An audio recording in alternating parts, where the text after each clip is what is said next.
rigorosamente in diretta da via Carlo Bellerio 41, lo spazio più non ripete, non ci sentirete mai e poi mai in replica, perché le nostre repliche sono vietate.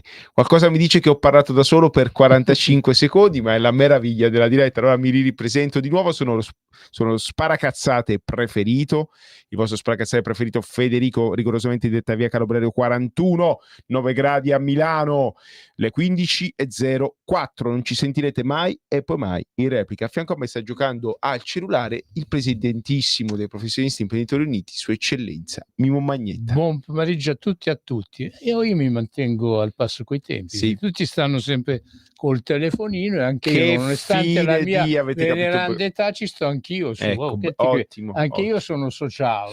Sì. Mimo Magnetta c'è anche il profilo su TikTok ed è un TikToker, Sì. ecco, sì, fa anche Non pensate sapevo, che anche lui non sta me- organizzando una gita a non me ne sono Roccaraso, accorto. quindi chi ha orecchie per intendere intenda. Pullman, ci sono i pullman pronti per partire a Roccaraso, Solo che io non 15 euro non ci porto i pullman, ci porto gli ambulanti con i furgoni. su Roccaraso. Su Roccaraso, sì, e poi perché- cosa li fai scegliere con i furgoni? con gli snowboard, perché noi siamo molto pratici con gli snowboard. Vabbè. Vabbè, D'altra parte del Chiaro Legnoso, la padrona di casa, la nostra mitica regista Sveva, che salutiamo, senza la cui preziosissima opera tutto questo non sarebbe possibile. Quindi, cari amici a casa, se ve lo potete permettere, una mano al cuore, l'altro portafoglio, aiutateci ad andare avanti e a garantire uno stipendio dignitoso anche a Sveva, perché non è possibile che sta povera ragazza, anche lei dorme qua sotto il tavolo, se c'ha anche lei cartoni con scritto dove c'è Barilla, c'è casa, non venga pagata come si deve. Se lo meritano tutti i professionisti che lavorano qua dentro, quindi tutti tranne me e Mimmo. Sì, perché noi siamo qua solo noi di passaggio. noi siamo dei due coatti che volontari soprattutto, quindi noi prestiamo con le nostre capacità un aiuto, sosteniamo in questo modo la radio. 0292947222, ripeto 0292947222 per intervenire oggi in diretta, oggi che è martedì 11 febbraio 2025, 340 670 9659, ripeto 340 670 9659. Ma la cosa importante, che l'avete capito bene, oggi è l'11 febbraio, nemmeno a farla apposta facciamo la trasmissione quasi sempre dopo il giorno del ricordo, il ricordo delle foibe, dell'esodo Giuliano Fiumano Dalmata, Istriano Fiumano Dalmata o Giuliano Fiumano Dalmata, insomma queste persone di chiara origine veneta che vivevano in Istria, Fiume e Dalmazia, che furono costrette nel dopoguerra a lasciare tutto. Perdonami, ma soprattutto che si sentivano italiane. E saranno sempre italiane. Avevano la colpa di essere italiani, italiane queste persone qua, e furono costrette a scappare perché o te ne andavi via o c'era la foiba. Il primo veniva sparato e tutti gli altri seguirono con il filo di ferro giù in queste cavità senza fine, e dove non c'erano le foibe lo stesso copione, legati con questi bei meravigliosi braccialetti di ferro tipo a Zara, e il primo veniva sparato e gli altri cadevano negli abissi. Solamente col filo di ferro intorno al corpo, o No, alle mani? alle mani, sì. E alle gambe loro, e non lo so alla se vita anche, e ai piedi? ma bastava Come? il calcio dei militi dei partigiani comunisti jugoslavi, unico paese al mondo con i partigiani comunisti nostrani che aiutavano quegli altri, addirittura assaltavano le caserme dei carabinieri della finanza e si appropriavano delle armi per sterminare la popolazione del posto. Hanno fatto tanta cacciara per la Salis, che appunto è stata tradotta in un tribunale appunto per essere giudicata a seguito di un'aggressione violenta che l'aveva fatto, perché appunto aveva i braccialetti, aveva le manette ai polsi, la cintura in vita e poi anche alle caviglie. Invece su quelli che sono stati infoibati praticamente col filo di ferro non hanno mai detto una mazza per quanti decenni? No. Il capo degli infoibatori, il maresciallo Tito, che diede l'ordine, Tito era di origine sloveno-croata, fu premiato dal presidente Pertini e ancora oggi ha un'onorificenza della Repubblica, non mi ricordo quale sia la medaglia d'oro al valore o una cosa del genere, che mai nessuno si è sognato di revocare, nonostante tutte le parole, sì, gliela facciamo revocare. Quindi pensate un po' a questa Repubblica Italiana che è nata balbettando, è nata calando la testa con qualsiasi persona, con chiunque facesse casino, con chiunque, insomma, una Repubblica che ancora oggi è figlia di quei tempi ed è debole con i forti e forte con i deboli. Ecco, tutto questo nasce là, nasce nelle foibe, nasce nella pulizia etnica degli italiani del confine orientale, che avevano la sola sfortuna di trovarsi nel posto sbagliato, al momento sbagliato, con le istituzioni sbagliate. Erano le istituzioni della Repubblica Italiana, che col trattato di Osimo, alla faccia di quello che si dicono ora, che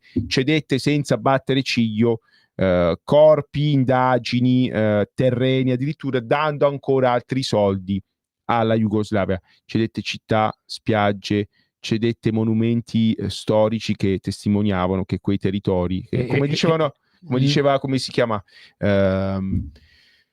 Virgilio, Dante, non erro, mi sembra no, Dante, che in Istria anche le pietre parlano italiano. No, non è nessuno dei due, non mi ricordo chi l'ha detto. In Istria anche le pietre parlano italiano. Ecco, tutto questo è stato cancellato. Addirittura venivano scalpellati dopo la pulizia etnica anche i leoni di San Marco che c'erano, perché era tutta civiltà slava. E si venne a dire, addirittura a dire dal regime del Partito Comunista Jugoslavo che l'anfiteatro a Pola venne costruito dai paleoslavi. Non sto scherzando, ancora oggi è storia, insomma, chi è cresciuto durante la dittatura comunista jugoslava, quindi la gran parte della popolazione croata slovena, sostiene che le opere romane, che sono uguali in tutta Europa, non sono dei romani, ma sono degli antichi slavi arrivati là. Cosa ovviamente un falso storico, perché gli slavi arrivano, possiamo dire, durante gli ultimi anni dell'impero romano. Però ci sono ancora oggi italiani malfidenti, perché qua arriviamo alla cosa grave. Oltre ad avere delle istituzioni deboli che ancora oggi col bullo di turno calano la testa, quindi col Gheddafi di turno abbassavano la testa, con il Tito di turno abbassavano la testa, con chiunque alzasse minimamente la voce, ancora col Macron o con lo Sarkozy o con lo Schröder o con la Merkel di turno abbassavano la testa. Noi no, invece, noi la testa non la abbassiamo e siamo qua invece ancora oggi a celebrare, anche se con un giorno di ritardo, questo triste anniversario. Ma queste persone qua che sono però tutte... per essere istituito è impiegato un po' di tempo. Sì, nel 2004 con Menia, che è stato comunque... Abbiamo avuto sindaci sempre del Partito Democratico che a Torino e a Bologna hanno contestato le manifestazioni per il ricordo, perché ancora oggi il PD contesta quello che è avvenuto. E a noi fa male sentire che ancora oggi, dopo tutto quello che è accaduto, succede questo. Ed è un unicum tra tutti i partiti socialisti o della famiglia socialdemocratica europea. In nessun paese d'Europa, Germania inclusa, si nega la storia. Persino il Partito Socialdemocratico in Germania ricorda il bombardamento di Dresda, che fu qualcosa di vergognoso. Pensate che a Dresda i bombardamenti anglo-americani furono talmente forti che la temperatura raggiunse i 900 gradi. Si moriva squagliati, una città completamente rasa al suolo. E anche Eppure noi ne la abbiamo storia... avute, anche noi ne abbiamo avute, perché abbiamo avuto Foggia. Sì. Infatti mia madre, quando io arrivavo a casa e buttavo la roba di qua di là, dice: mi sembra di essere a Foggia caduta. Beh, Foggia è stata rasa al suolo dagli anglo-americani.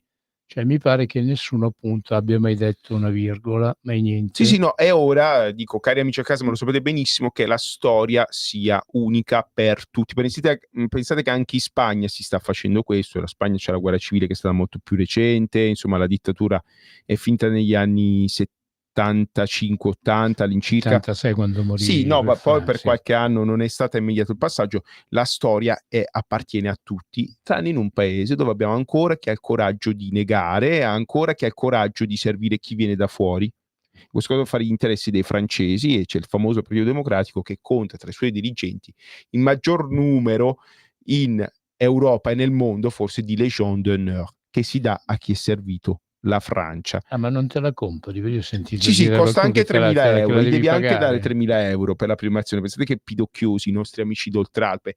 E anche gli altri attorno non hanno nulla da invidiare. Pensa che comunque col Trattato di Osimo l'Italia, oltre a cedere qualsiasi cosa senza battere ciglio con le istituzioni di allora, no, la Prima Repubblica, fu costretta anche a risarcire la Jugoslavia, capito?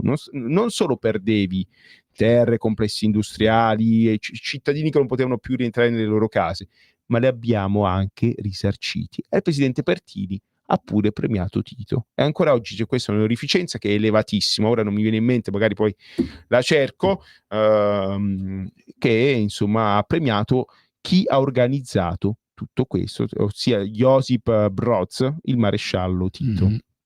Questo va ricordato. Questa è la Repubblica che hanno costruito sulle nostre spalle, è la Repubblica che è fondata sul lavoro, ma quello degli altri, è dove i soliti prenditori continuano a prendere e dove la gente va a votare in una maniera e poi fanno governi non eletti da nessuno. Nasce tutto in quel frangente storico, cari amici a casa, e noi ricordiamo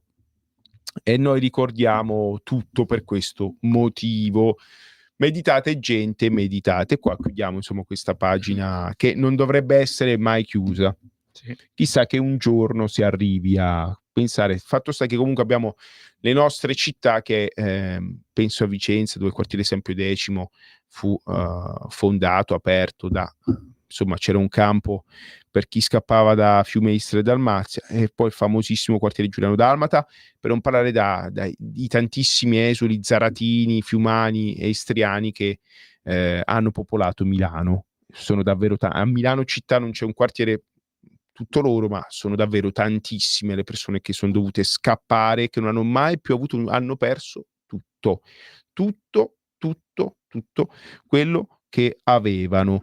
E voglio ricordare comunque una persona che è coraggiosa, un membro della famiglia Luxardo, la famiglia del Maraschino, che ha perso tutto anche lei, eppure scappando hanno riaperto un altro stabilimento in Veneto, in provincia di Padova. Il famoso Maraschino di Zara, della città di Zara, pensate, Zara era una città italianissima, fu non infoibato, ma sparato, fu legato con un filo di ferro insieme agli altri. Il primo fu sparato, lui era l'ultimo di questa fila che si doveva inabissare nel mare, e lui prima di inabissarsi riuscì ad abbracciare un partigiano comunista e a portarselo negli abissi. Ecco, io voglio ricordare questo ragazzo qua. Questi sono gli italiani, insomma, almeno lo erano gli italiani con la schiena dritta. Poi questa Repubblica è riuscita a fare il peggio del peggio, a ridurre quello che era un paese meraviglioso in una specie di Repubblica delle banane, e a me questo non lo toglie nessuno dalla testa. Vedete gli ultimi anni, soprattutto, dove si susseguono colpi di stato strani da parte di alcune procure, oppure colpi di mano da parte di Presidente della Repubblica, che vanno a onorare quello che la Repubblica ha fondata sul lavoro, che vanno a prendere i soldi delle persone che lavorano per andare a salvare banche, assicurazioni, per andare a tappare guai di alcuni, per andare a tappare i buchi di alcune città che hanno fatto enormi guai. Tutto con i vostri soldi, cari lavoratori. Questa è la Repubblica fondata sul lavoro. Piccolo riferimento all'MPS? Sì, ma anche al comune di Catania, che è stato più volte salvato, al comune di Roma, che è stato più volte salvato dallo Stato con miliardate di euro.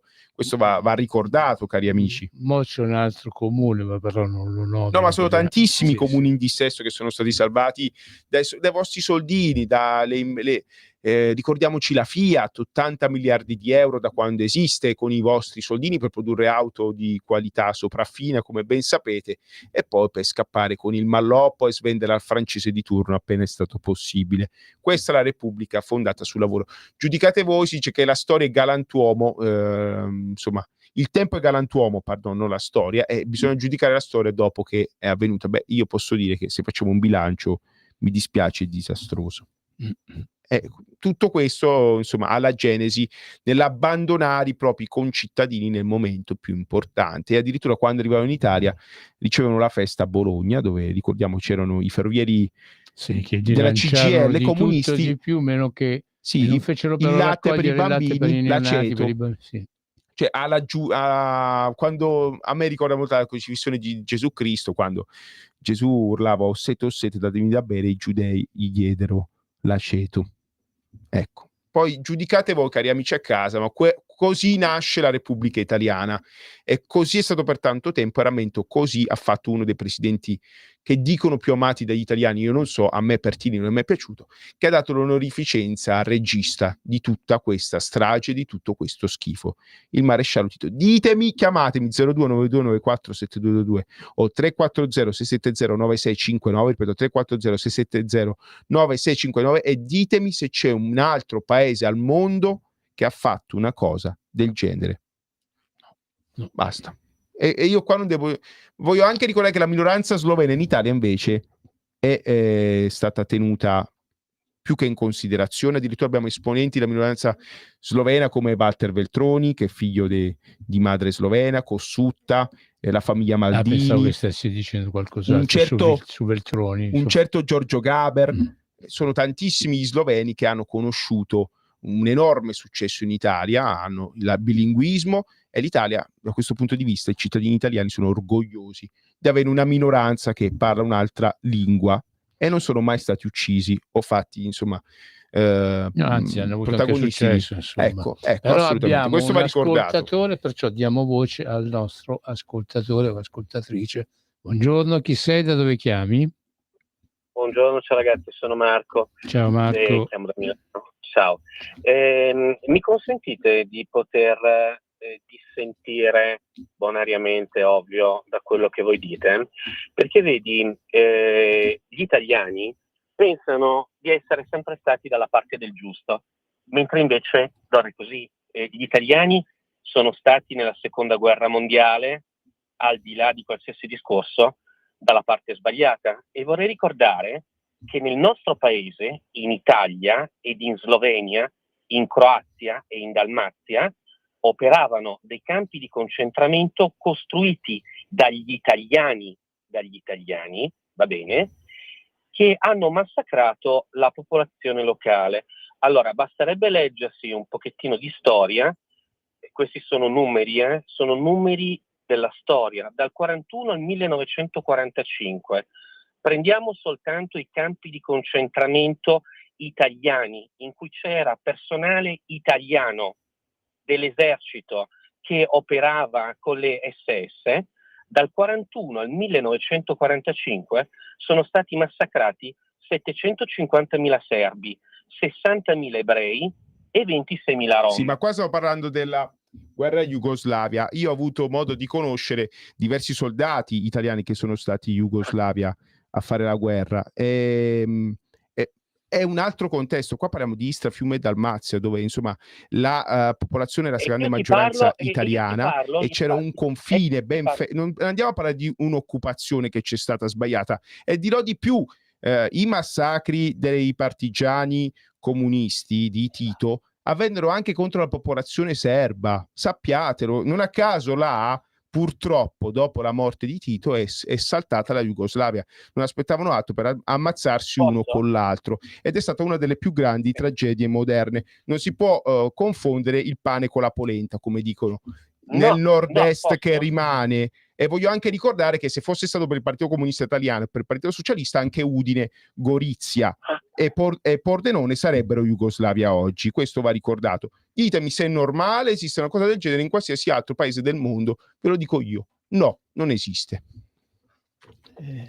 Sì. Basta. E comunque, appunto, prima che emergesse la storia delle foibe, sono dovuti passare un po' di anni. E comunque, no, ma poi vediamo oggi l'Ucraina, no?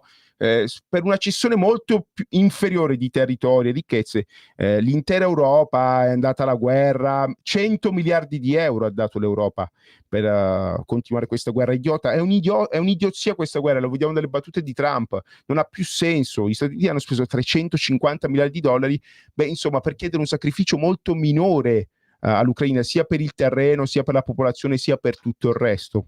Ok? Eppure continuiamo ad armare. E chi è l'alfiere di questa guerra in Italia? Il Partito Democratico. Sono sempre loro, mi dispiace. di questa Repubblica fondata sul lavoro, dove noi lavoratori si va a lavorare e i nostri soldi vengono buttati nel cesso per una guerra inutile. Ancora 0292947222 se qualcuno vuole dire la sua, 0292947222. L'Italia finora ha speso 12 miliardi di euro, che ne sappiamo per una guerra idiota e inutile, però rammento, caro Marco, che quando c'erano da difendere i suoi cittadini, questa Repubblica si è girata dall'altra parte, e quando arrivavano i treni pieni di esuli nell'italianissima Bologna, che non avevano nessuna colpa, era popolazione civile, erano vecchi, donne e bambini, perché gli uomini erano in gran parte morti o erano ancora al fronte.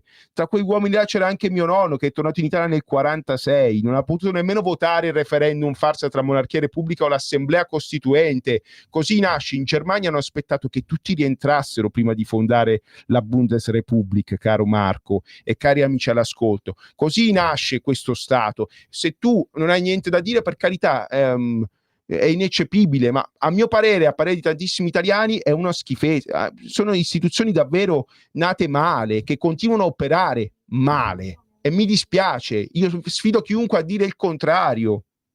E sono istituzioni che continuiamo a pagare noi, con i nostri sacrifici e le nostre forze, per arricchire sempre i soliti noti, sempre una minoranza del paese che continua ad arricchirsi sulle spalle, e che ha un partito di riferimento che è il Partito Democratico, che si permette pure di riscrivere la storia. Vediamo le affermazioni che sono state dette dall'ascoltatore, perché sono sempre hanno fatto bene a fare le foibe, perché anche gli italiani, non ho mai detto italiani brava gente, la guerra è la guerra, sono morti tantissimi italiani, come non era normale che l'Italia e la Germania invadessero la Russia. Per carità, non dico quello, la seconda guerra mondiale forse per me non avrebbe mai e poi mai dovuto accadere.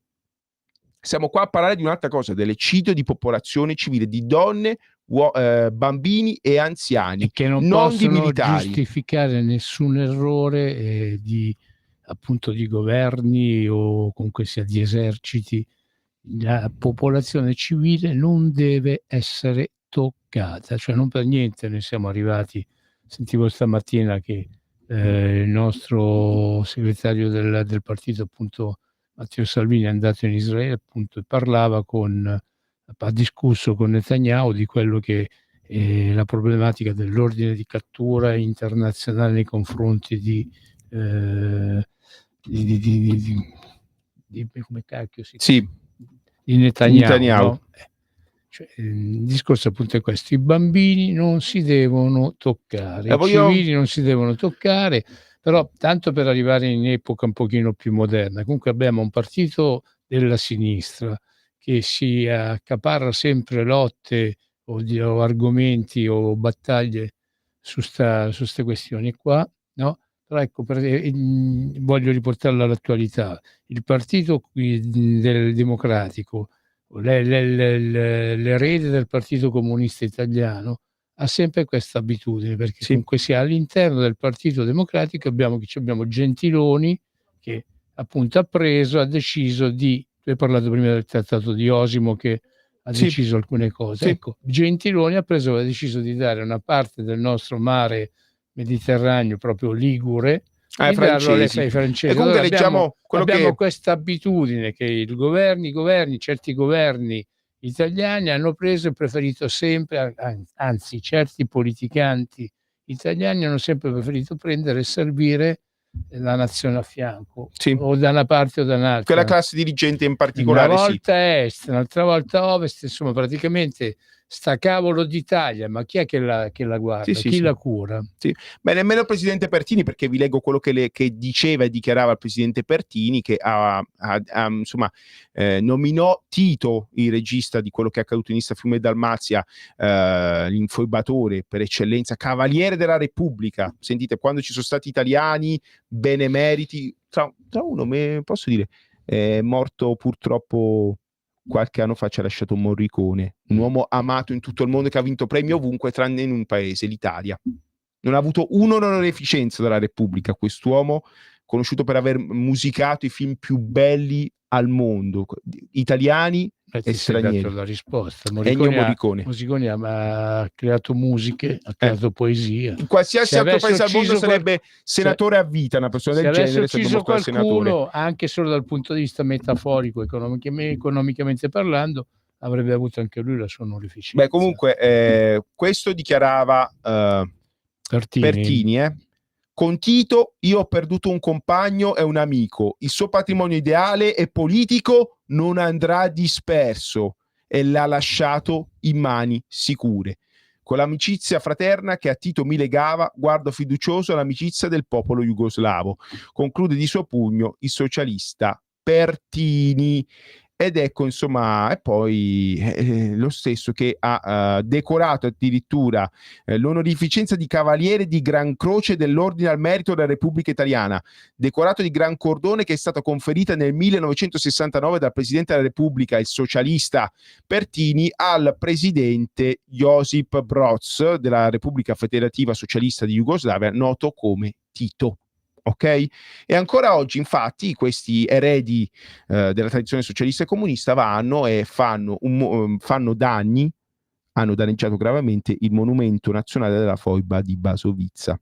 Ok? Con questo revisionismo storico che è loro che si può fare, spinti dalle parole di queste persone qua, ripeto, questo è il Presidente della Repubblica Italiana Pertini, di creare cose del genere, vanno e imbrattano e danneggiano il monumento nazionale della foiba di Basovizza con il plauso dei soliti.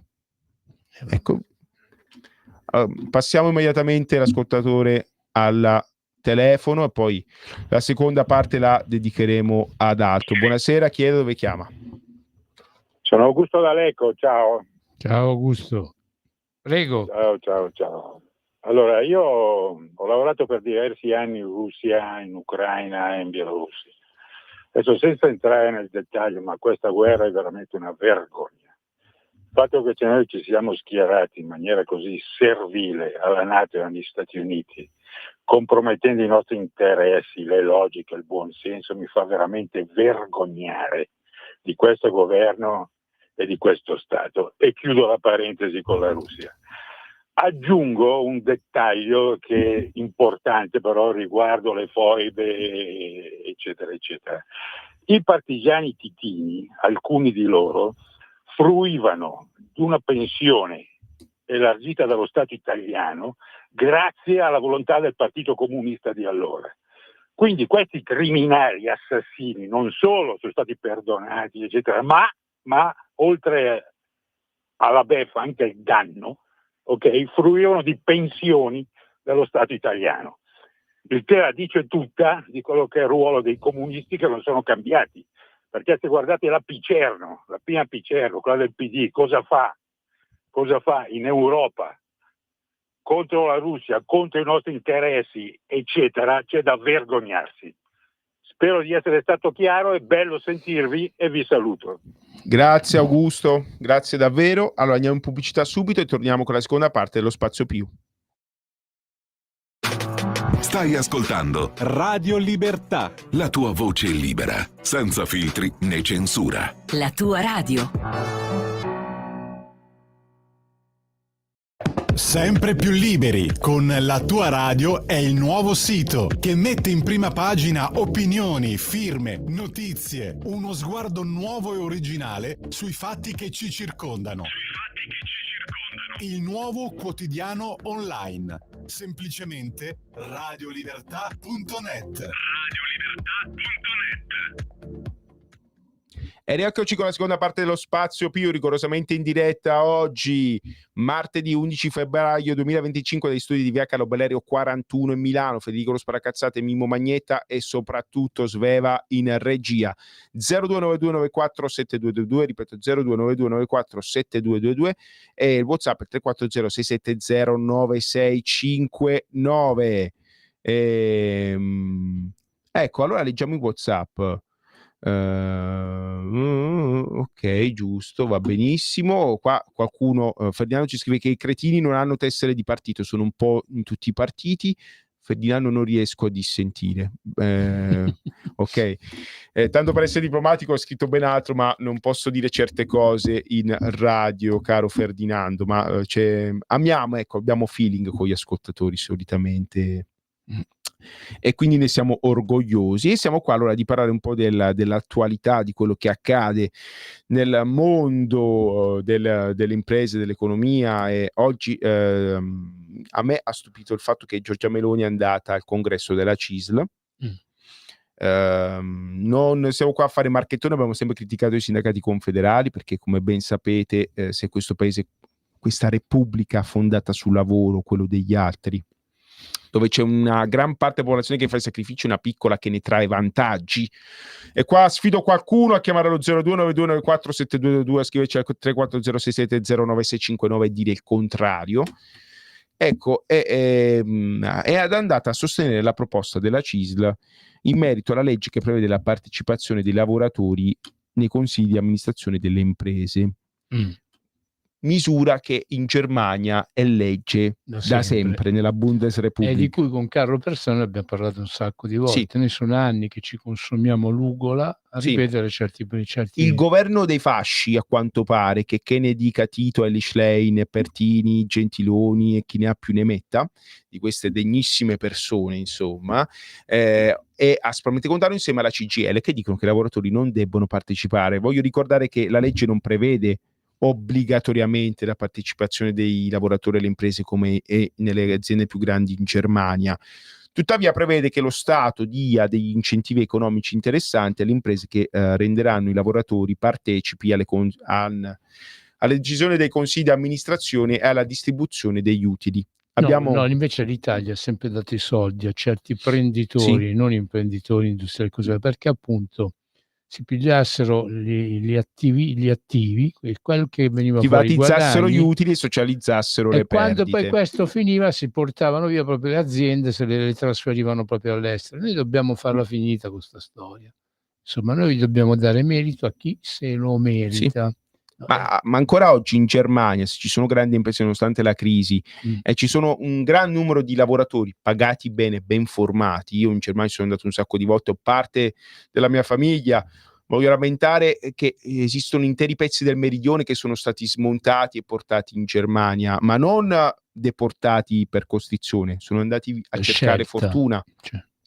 Hanno fatto la fortuna della Germania, hanno fatto la fortuna delle loro famiglie, e questo paese è il paese di Canosa di Puglia, il paese di mio padre, che aveva quasi il doppio della popolazione, quasi la metà si è andata tra Dortmund e Düsseldorf, in Renania-Westfalia. Poi ci sono anche tante famiglie che dalla Calabria si sono trasferite in Germania. E non tutte di 'ndrangheta, che se ne dica. No, infatti, e tanti hanno fatto, appunto, sono diventati riusciti imprenditori in Germania. Ecco, non è che in Germania c'è andata solamente la 'ndrangheta, basta, ecco, però appunto noi dove andiamo... E quello che fa male, cari amici, che se prendete un aereo oggi per andare in Germania da Bergamo o da Milano Malpensa, quelli low cost, soprattutto vedete che sono pieni di giovani, perché questo paese ancora oggi non riesce a dare un futuro, un presente, non un futuro dignitoso a buona parte della sua popolazione, che è costretta a prendere e ad andarsene a cercare fortuna fuori, soprattutto nel paese più ricco d'Europa, che è la Germania. E uno dei motivi della ricchezza della Germania è proprio la partecipazione dei lavoratori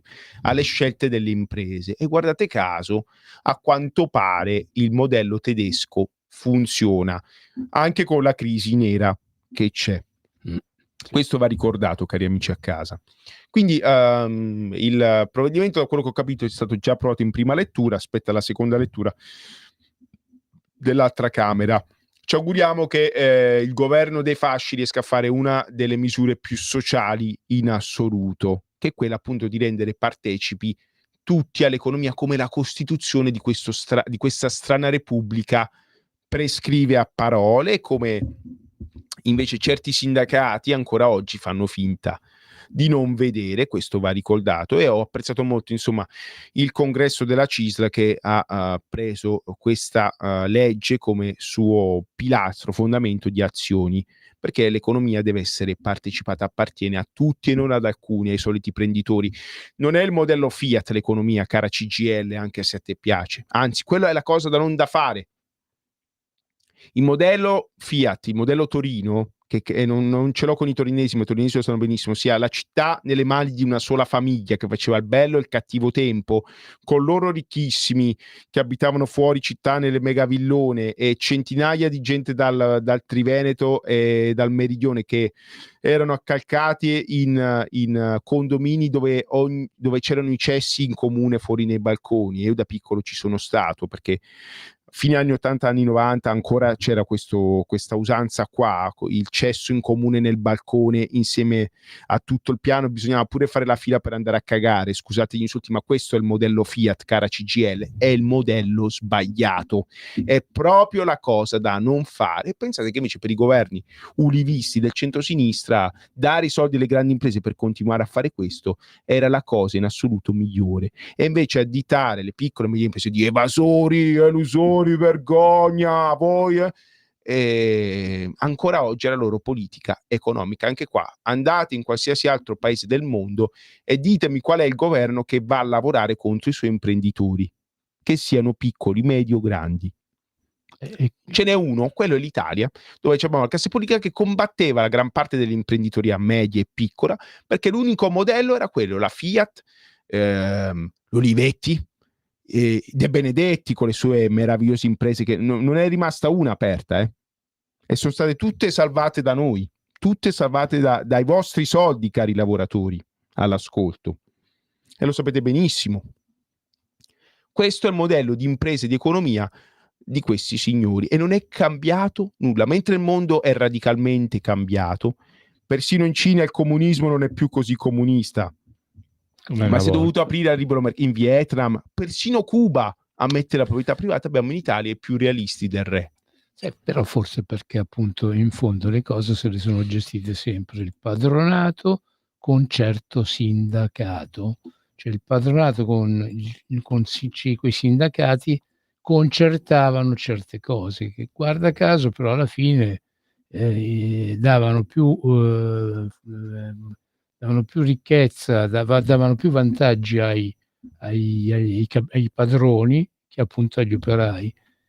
Anzi, vabbè, diciamo, non è proprio così, perché per un po' di tempo certa politica ha dato attenzione ai bisogni del popolo, poi invece sono proprio tutto stravolto. Noi infatti vediamo oggi che alcune problematiche di sopravvivenza, perché ormai si parla di sopravvivenza, sono più patrimonio della destra che della sinistra, cioè a sinistra non ci sta più nessuno che fa l'interesse del popolo. Ma abbiamo una chiamata, e come vuole questa radio, gli ascoltatori alla precedenza, diamo voce alla nostra gente. Quindi buonasera, chi è e da dove chiama? Sì, buonasera, sono Giampaolo Bernasconi, chiamo da Falloppio in provincia di Como. Ciao. Buongiorno Magnetta, buongiorno Federico. Volevo dire che sul discorso delle foibe penso che abbiate ragione, che una reazione del genere contro una popolazione civile sia una cosa che si avvicina al genocidio. Poi se uno telefona a contestarli, cioè è vero che ci sono stati dei campi di concentramento gestiti da italiani, e come ha detto lei non ha mai detto italiani brava gente, però in quel caso comunque ormai la storia ha fatto verità, ed è stato un genocidio nei confronti degli italiani in quanto italiani. Poi volevo dire sul discorso della Germania, sono d'accordo anche su quello. In Germania gli stipendi sono 1,5 volte superiori a quelli che ci sono in Italia. Se un barista in Italia prende 6 euro l'ora, in Germania prende 12 euro l'ora a Berlino. E poi voglio dire una cosa, a questo proposito degli stipendi, visto che noi abbiamo i salari più bassi in Europa, che ci sono in Europa, sarebbe opportuno che Giorgia Meloni, che fa un po' la superstar, si renda conto che nel 2005 c'erano 1,5 milioni di italiani poveri in Porta Sud, adesso gli italiani in Porta Sud sono 6 milioni, e che quindi deve fare un po' meno la superstar Giorgia Meloni, e magari far passare il salario minimo. Io voto Forza Italia, non voto PD, però penso che il salario minimo sia una cosa sacrosanta. Grazie, buongiorno. Grazie Giampaolo. Lo pensiamo anche noi, Giampaolo, noi andiamo controcorrente, però la verità, abbiamo troppi, critichiamo spesso le organizzazioni sindacali, abbiamo troppi contratti, troppi sindacati gialli, le confederazioni pensano solo a vendere servizi ai pensionati o a lottizzare la pubblica amministrazione, proprio questa è una verità, e si dimenticano gli ultimi più fragili, che non sono protetti da contratti. Esistono 900 tipi di contratti diversi depositati a CNEL, al Consiglio Nazionale Economia del Lavoro. Anche qua ditemi se esiste un altro paese in Europa che ha 900 tipi di contratti diversi. Ve lo posso dire io? No, non esiste da nessuna parte.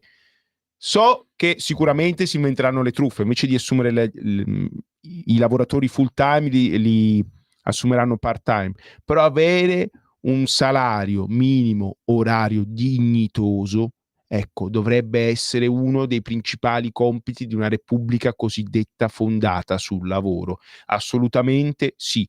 Noi, caro Giampaolo, siamo totalmente d'accordo. Va garantito un salario minimo dignitoso a chiunque lavori. Può avere qualsiasi fede, può votare qualsiasi partito, può essere giallo, rosso, può avere la pelle di qualsiasi colore si voglia, ma chiunque lavori deve essere pagato il giusto. E qua non ci piove. Se non ci pensano i sindacati, come non stanno facendo, ci deve pensare lo Stato. E noi qua siamo d'accordo. Fate il salario minimo, non perderete un voto. Sono solamente più di 20 anni il sottoscritto e una decina circa Federico che ci sgoliamo a forza di ripetere queste cose. Chissà quando mai qualcuno appunto ci ascolterà e tradurrà in fatti quelle che sono le speranze, i sogni di tanti italiani che appunto versano in condizioni veramente, perché vi siete scordati, tu quando hai fatto tutto il tuo elenco, pure Giampaolo, vi siete scordati i poveri pensionati.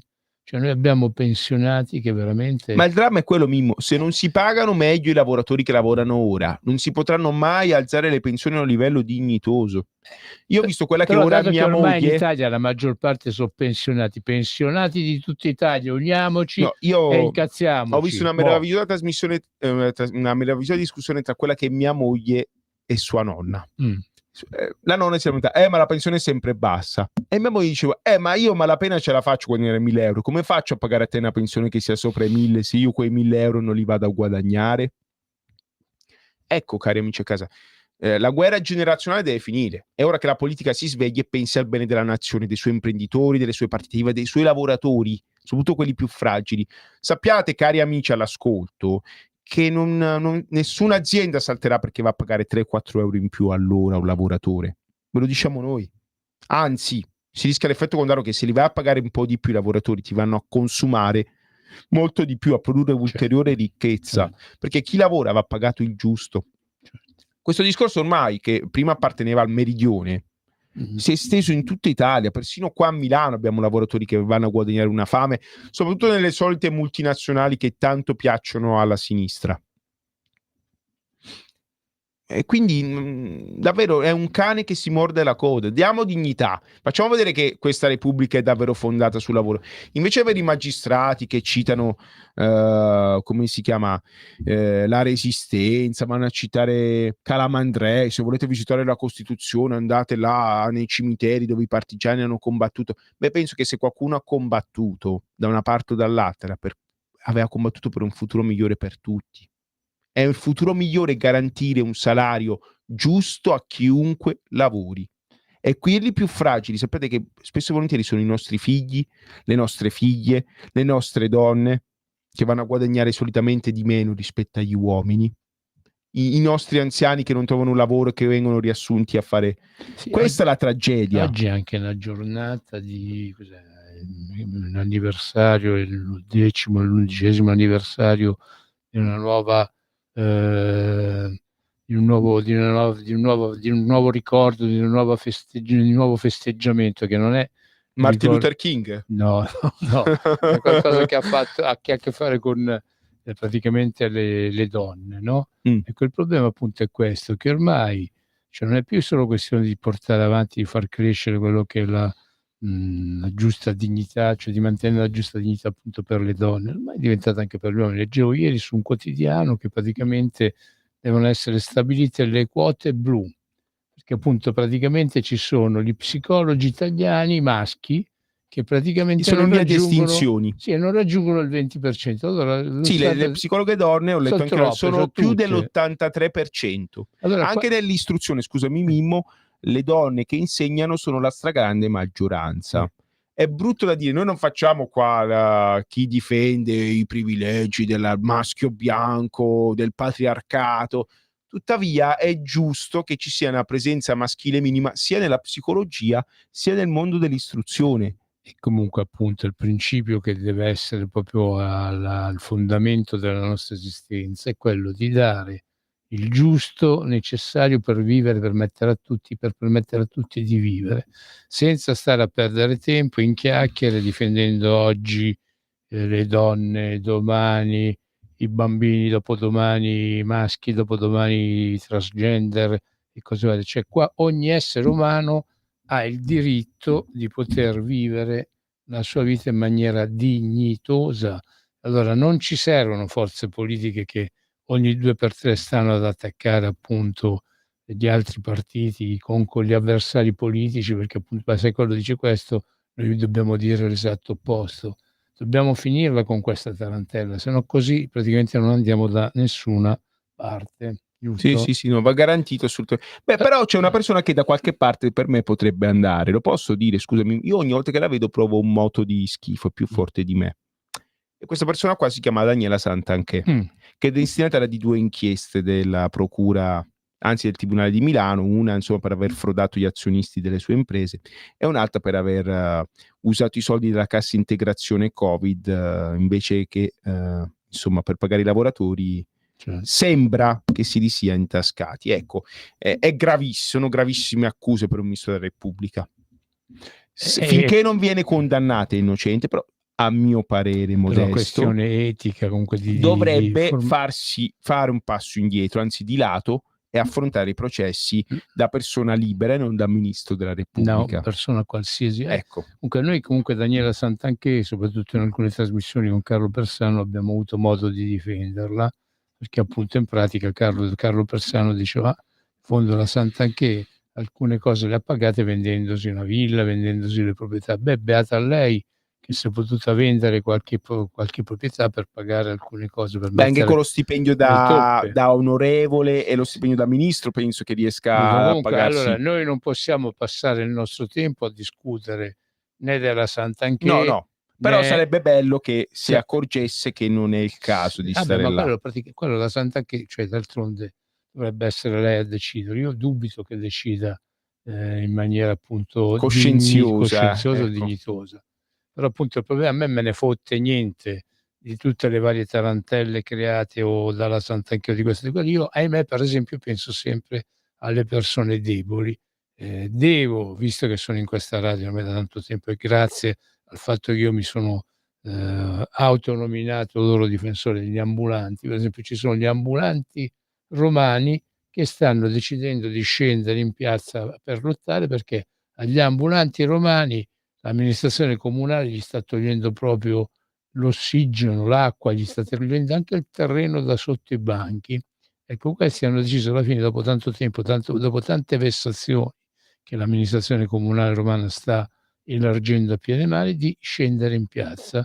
A breve, appunto, io ricomincerò a tampinarvi con quelle che saranno le iniziative che questi lavoratori porteranno avanti per la difesa della loro dignità lavorativa. Allora, e tornando al discorso di prima, a noi non ci servono tutte ste manfrine su questa, quella, no, nessuna manfrina, tuttavia insomma sì, no, dico manfrine che però hanno una loro, io dico in un paese che è in difficoltà sentire cose del genere, insomma, vorremmo che chi è al vertice della Repubblica desse l'esempio, cosa che in questo paese non è mai stata fatta. Per una volta sarebbe bello. Ma sai perché questo succede? Succede praticamente che noi stessi tante volte ci lasciamo trascinare in polemiche stesse. No, ma anche perché, scusami, il ministro San Giuliano, per una fugace storia di amore con una bellissima donna di Pompei, si è dimesso. Ha sbagliato Boccia, ha perso la partita a Boccia. Gli è partita la boccia. Comunque, appunto, ripeto, qua viviamo in una nazione in cui oggi parliamo della boccia, domani parliamo di questo, e mo basta. No, e dei problemi veri alla fine non ne parla nessuno. Facciamo i fatti, perché comunque sia di fatti ce ne sono troppi da risolvere. Abbiamo veramente talmente tanti problemi. Ripeto, io prima ho fatto l'accenno dicendo pensionati di tutta Italia uniamoci, ma qua veramente disperati di tutta Italia uniamoci, perché qua più andiamo avanti e più diventa veramente difficile mettere assieme il pranzo con la cena. Sì. Bisogna fare come in Spagna, dove il salario minimo esiste e l'economia cresce molto più di quella italiana. Magari ci si fa un aereo e si va a imparare quello che si fa in Spagna, dove non solo gli stipendi, insomma, c'è il salario minimo, viene garantita la dignità a tutti i lavoratori, ma anche molti servizi funzionano meglio. Evidentemente qualcosa di buono c'è. Siamo paesi simili, parliamo lingue simili, quindi non sarebbe nemmeno tanto difficile fare un volo in Spagna e capire come si fa. Allora, abbiamo un'altra telefonata, ascoltiamo questo ultimo ascoltatore, dopodiché ci avviamo alla conclusione, così diamo modo alla nostra Sveva di fare tutte le procedure che deve fare per il proseguo della trasmissione di Del Radio Libertà. palinsesto di questa radio. Buonasera, chi sei, da dove chiami? Buonasera, chiamo da Corico, sono Luca. Ciao Luca, prego. Io non sono d'accordo con la vostra battaglia sul salario minimo, che quello è un falso problema, perché a monte abbiamo in Italia un problema ben più grave, e cioè che i nostri salari, se sono del 20-30%, anzi 30% inferiori a quelli della Francia e della Germania, c'è un motivo, e perché da noi, per compensare quelle che sono delle carenze, delle debolezze strutturali del nostro paese, per esempio il costo dell'energia per le aziende, si è fatto svalutazione salariale e precariato. E questo con il benestare dei sindacati e della sinistra, perché il Job Apps non è che l'ha fatto Salvini, l'ha fatto un certo Renzi. Il Matteo sbagliato. E guardate che ci sono, perché il salario minimo è un falso problema, perché è una specie di, come dire, di etichetta che si mette sopra il problema del lavoro pensando che questo risolve tutto. Ma ragazzi, ma lo sapete che, lo dovreste sapere anche voi, che un modo per aggirare tutti i contratti nazionali è quello di fare delle cooperative. Sì. No, Luca, allora, qualunque corriere che viene che vi porta un pacco, l'autista non è un dipendente Bartolini di HL o chi che sia. Sì. Così come quello dei parcheggi degli aeroporti. Sono tutte cooperative, sì, formalmente, tutta gente che è sfruttata, e questo con il beneplacito dei confederali. Luca, ma noi ci siamo permessi di dire questo perché abbiamo tutta una serie di casi dove vediamo che i confederali lavorano contro i loro iscritti. Abbiamo il caso, poi mi taccio velocemente, del contratto degli infermieri, che prevedeva aumenti mensili di 250 euro, addirittura per chi lavora nei pronto soccorsi un premio mensile di 500 euro, perché lavorare nei pronti soccorsi è dura. La CGIL e la UIL in modo ideologico l'hanno bloccato. Abbiamo un intero comparto che non può avere l'aumento, e siamo sempre più scettici che i sindacati confederali possano realmente difendere i lavoratori, perché purtroppo non lo fanno solo e soltanto i loro interessi, e questo noi lo notiamo da come minimo una ventina d'anni. Se qualcuno si sveglia a livello sindacale noi siamo felicissimi, tuttavia vediamo che il sindacato non è più in grado di fare la sua funzione base, cioè difendere i lavoratori. E quindi chi ci pensa a questi disgraziati? Sono assolutamente d'accordo con te su questo, però voglio dire che a maggior ragione il salario minimo non penso che sia una soluzione, perché la situazione nostra, tu richiami quello della Spagna, ti potrei dire anche il Portogallo, lì la crescita economica è data soprattutto dal fatto che hanno dei governi stabili e una buona amministrazione, sono stati capaci di usare i fondi europei in maniera molto intelligente. Queste cose qua non dipendono da me e da te, ma dipendono dalla politica in Italia. Io penso che questo governo stia lavorando in quella direzione. E ci vuole tempo, non si possono risolvere le cose in 2 minuti, che poi dopo ci siano tutta una serie anche di inadeguatezze. Il caso Santanchè secondo me è un errore, perché avrebbe dovuto cacciarla o comunque dargli un altro incarico il giorno dopo che è venuto fuori che aveva dei problemi con le sue aziende. Esatto, è vero, però diciamo che se andate ad analizzare la situazione della Spagna e del Portogallo, che sono simili alla nostra, che sono anche paesi che non hanno risorse naturali, pagano anche loro, pagherebbero in teoria l'energia come noi, invece la pagano meno, bisogna lavorare in quella direzione secondo noi, perché dobbiamo ricordarci che quello che ci ha disintegrato è stata soprattutto l'ingresso nell'euro e l'Europa, perché Francia e Germania ci vedevano come concorrenti pericolosi e hanno distrutto la nostra industria soprattutto. Grazie. Vi abbraccio. Grazie. Abbracciamo te Luca per l'analisi, che insomma condividiamo, però insomma la situazione è grave, questi lavoratori dimenticati da tutti vanno difesi a qualsiasi costo. Ecco, volevo leggere un messaggio meraviglioso del nostro ascoltatore, poi andiamo subito alla linea della trasmissione che viene dopo. Meloni propone a Trump di dare le spiagge di Gaza ai romagnoli, che perderanno le loro concessioni a causa della direttiva europea Bolkestein. Non potendo lavorare a casa, saranno sicuramente far fiorire le spiagge di Gaza. Maurizio, ecco, allora glielo diciamo noi, Maurizio, ci pensiamo, cara Meloni, dice manda giù un po' di romagnolo a gas che ci pensa a loro, ovviamente se il governo lo fanno lavorare, perché siamo sempre nel paese delle trame, dei tramacci, dei biscotti, insomma ci siamo capiti, anche qua se esiste un altro paese d'Europa così chiamateci martedì prossimo. Però per ora vi lasciamo al meraviglioso palinsesto di Radio Libertà. Grazie per l'ascolto, a martedì prossimo, ciao. Avete ascoltato Spazio Più.